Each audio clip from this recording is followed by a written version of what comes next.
Ayo, kanayon na piman di simbahan. Grabe nga relihiyoso da. Kanayon nga kasla nga karkararag da. Kanayon na pa nga kasla pa nagkaskasabang, misyon-misyon.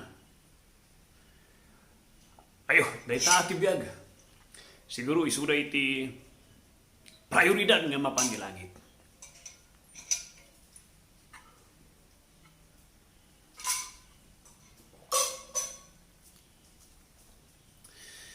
So many times, di iti panakawat tayo, iti panakaisalakan, iti may isang katao. And oray niya chimpo ni Christ Jesus, that is the same thinking iti tatao. Karkaro na gijay religious leaders. Di thinking babaan ti kinarelihiyoso, panagsusurot na ti sangapulo nga bilin, babaan iti kanayon na di templo, nga agserserbi. The thinking iti tao nga naisusuro kanya dapat isuda iti prioridad nga mapan nga manglakam nga mapan iti pagarian iti Dios kan manglakam iti pamakawan iti Dios. But there was a story. There was a beautiful story nga ito ni Christ Jesus to clarify dahito nga mistake nga panakaawat, may panggap iti panakaisalakan. Ije Luke chapter 15, ada iti very, very famous nga istorya ni Christ Jesus. Tapno makita dagiti tattao, karkaro, dagiti relihiyoso nga tattao, nga agdengdengeg kanya na ije chimpo nga diay. Nga babaan iti kinapintas, kan kinasayaat, kan kinarelihiyoso iti biyan. Haan nga maisalakan iti may isang tao. And I'm talking the story, the parable, iti prodigal son. In all the story ni Christ Jesus, that story kat isu iti kaamamu, kaduan nga amu iti tunggal may isa tayo. Nagbalin nga sikat laong unay nga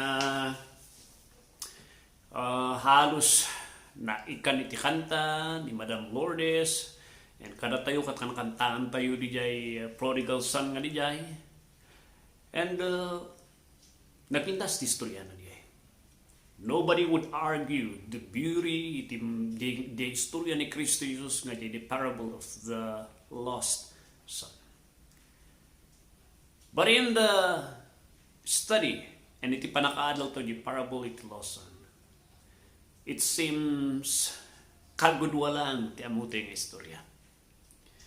Ti amutay lang nga istorya kat di jay nag-rebuildi nga anak nga na pa nagsugal-sugal, nga na nagbababawi, nagbababae, nga na naibush iti kwartana, nga na nagsubli kini amana. And we have forgotten di kabsat na di story. Di istorya nga di kat sarita na kadatay ti dua nga nagtalaw nga ubing. Na usually ti amutay lang katyading. Kinagpaisuan na both yung kapsat kat nagtalaw kan inmadayo kiniamada. Ijay chimpo nga nagsubli jay kapsat nga nagbabawi suna ti basbasol na sinabat ni amana kat palalo nga inalakop na, kat nangitudpay, nga nagparti isuna, nga inibita na iti tattao kung kakaruba, kan asilig iti pamilya, nga nagpista na iti chimpo nga diay. Iti pangkitaan tayo nga uray nyo iti kinaman nagbasbasol iti tao, akseptaron ni Apo Diyos, nulaki nagbabawi nga sinsiro isuna, iti biyag na. Makita tayo mat di istorya nga diay, jay nalipatan nga istorya, jay mano. Di manong kat nagwala ka, palalot yung ngat na.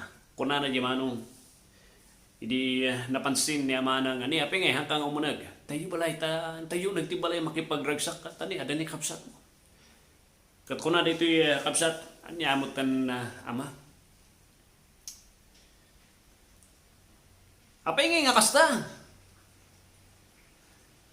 Dahil takapsat ko nga daytan, inibus na ti tawid na kan kwartana, iti babae kan sugsugal dita. Tatanga nagsubli. Nagmayat iti reception na pa lang. Samantala nga siya, pulos ti panagbiag ko, hanak nga imparpartiyan tapno dagiti gagayam ko, at agpista ka ni mat. Nagsaur ka, Dad. Sinumbat yama ko na anak ko. Iti intiro nga bagi ket kukwam. Anya ti kunam. Anya deta kunam. Nga hangkong inarami deta kanya. Nga in-enjoy mo amin nga kukwak. Iti intiro nga panagbiag mo. The point dito ikatastoy. Jay point niya mana kat kunana adda ka diti balay. Kumpara kini kabsat mo, ada ka dito balay, in-enjoy mamaming ada kanya, tal na ragsak, security, aming ada kanya, kat ada ka mga in-enjoy yung, damhan mo gayang may in-enjoy yan. Nagadayo ka gayam, nga nagtalaw, ti panunok ng riknam. Iti dagito'y nga in-enjoy yung kumangay, tad ko, nga ada kanya man. And when he said the story, the second, dito ko natin nga dito may isang anak. The point ni Kristo Jesus, kat he is referring ti punpunterian na dito yan. Kat dagiti relihiyoso, kan dagiti nababak nang nga tattao, ijay chimpo nga diay, nga kasangsamo na. Thinking, nga may sarakan na ti bagbagida, babanti relihiyon, kan kinabak nang da, kan kinasayat da. Thinking nga gapusta, sinugdak niya po Diyos. At dayuda gayam kiniapos. Nagadu tata ti relihiyoso nga tattao nam ti kinagpaison na awan ni Hesus Kristo Jesus ti biyaga. Isudi jay ti point in Matthew 7:21 to 23. Ada jay time nga dumteng ti chimpo agreklamo da dagiti relihiyoso nga tattao. Apay nga nagkaskasaba kami mat. Inikikat mi pa iti kakasaot kami pa iti demonyo. Nakita ti tattao ti milagro. Apay nga awal kami iti pagarya mga po Diyos. These are the complaints. Iti nagsasayat kan relihiyoso nga tao. But actually, they do not possess ni Kristo iti biyag na. They know ti utak da ni Jesus, but they do not have Him iti heart. They have not fully surrendered iti Ebanghelyo ni Kristo Jesus nga manubot kan Naisalakan na. Anya ti laslas tugda iti judgment day iti impyerno. Nagmayat ti aramid ko. Kanahin nga dito tararamidon mi. Could you see iti idip ti pinsada ti bagbagita babanti religion da? They thought asidig daw unay nga overqualified na payan nga mapanjilangit. Nga kami ti secured nga mapanjilangit kapusta. Nagsasayaat iti araramidan mi. And yet, kuna ni Jesus, umikat kayo kanyak awan ti relasyon tayo. When the prodigal son, the may isang anak, the eldest son, was confronted by the father, that son is a picture of you thinking as idug ka kanya po Diyos. But you do not really possess ni Kristo. Kapustahan mo nga tinalak, ti umanay, kan perpekto nga sakripisyo nga inaramin na di krus, di Kalbaryo. Makiptot kan tulanan, ijay impyerno. Apay nga adat ito eh. You were given the privilege to go to the church and study the word and amuan ti Ebanghelyo. Namhan mo ngay nawat, Kristo Jesus. You were given the privilege nga mangag ti kasaba, may panggap ti panakaisalakan, and yet you have not fully trusted itinarami ni Kristo. You kept on trusting.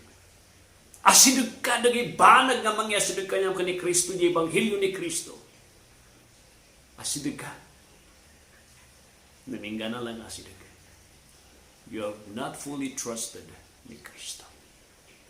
Yes, you are religious. Yes, you are a civil ka nga tao. But the problem katawan ni Yesu Kristo na inanay mo, iti biyag mo. Han ka nga nagbabawi, han mo'y nadmitar nga managbasol ka, han mo'y nadmitar nga kasapulam ti panakaisalakan ti panangkitam ti bagim qualified ka nga sobra-sobra. And by your life and by your church and denomination, by the ceremony nga napaspasamak ti biyag mo ako na mga nadyusan nga banbanag. Isu ti pagtaltal ka nga mangisalakan ka niya. You are thinking like the prodigal son nga eldest. He thought the prodigal nga rebuilding nga ubing katjakabsat na. Nabidya nga tsimpo. Asidun unay isuna ti access iti pribilehiyo ni amana nga maadayo gayam isuna kini amana.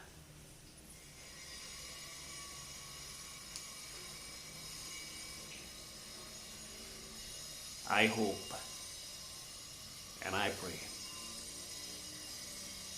nga writing a parable kat mangtulong nga eksaminam ti bagim no talaga nga naisalakan ka matitisang wanan ni Diyos.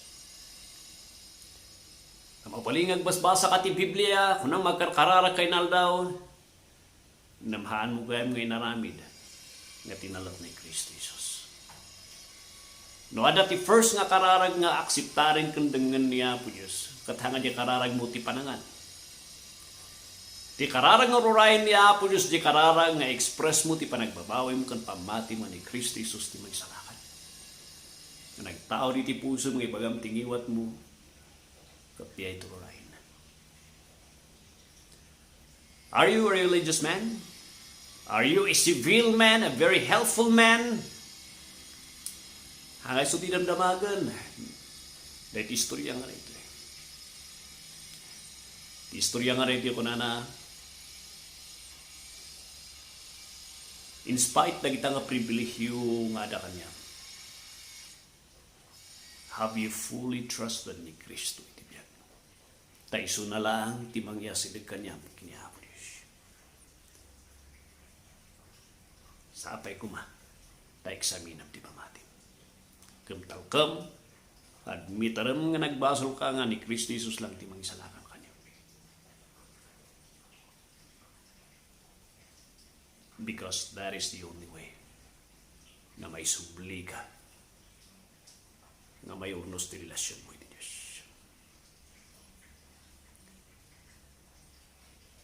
The prodigal, the forgotten prodigal son.